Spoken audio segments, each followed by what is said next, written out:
warahmatullahi wabarakatuh. Perkenalkan, nama saya Tuti Aisyah, NIM 18620500011, programs di PG PAUD Regular Plus, mata kuliah PPKN, akan menjelaskan tentang Pancasila sebagai ideologi negara dengan dosen pengampu Ibu Fitrah Mulyanti MM.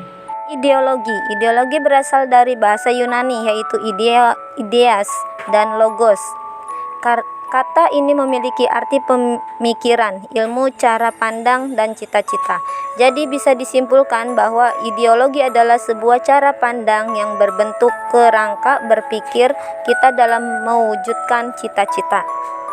Pancasila sebagai ideologi negara.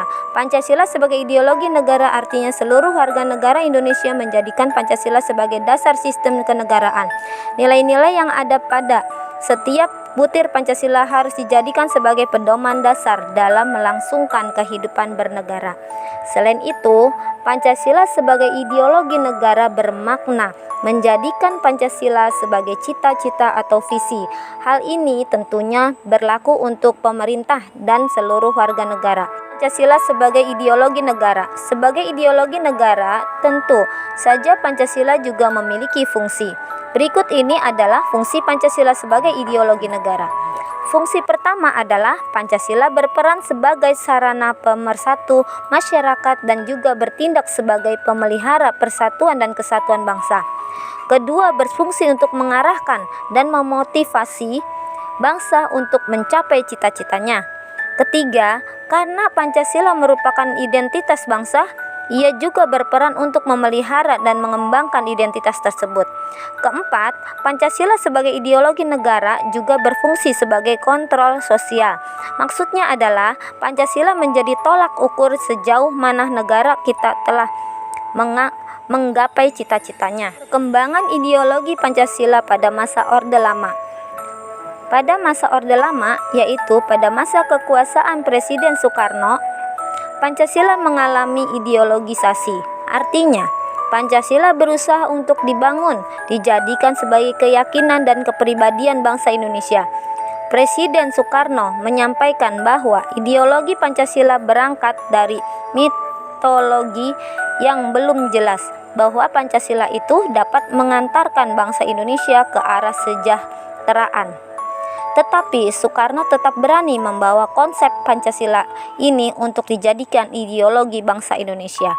Pada masa ini, Pancasila dipahami berdasarkan paradigma yang berkembang pada situasi dunia yang ketika itu diliputi oleh kekacauan dan kondisi sosial budaya berada di dalam suasana transisional.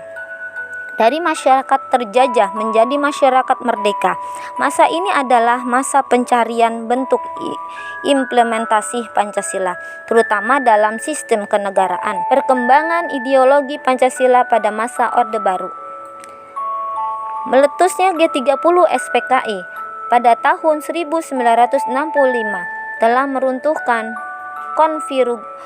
konfigurasi politik era demokrasi terpimpin yang bercorak otoritarian. Pengkhianatan tersebut mengakhiri tolak tarik di antara tiga kekuatan politik Soekarno, Angkatan Darat, dan PKI.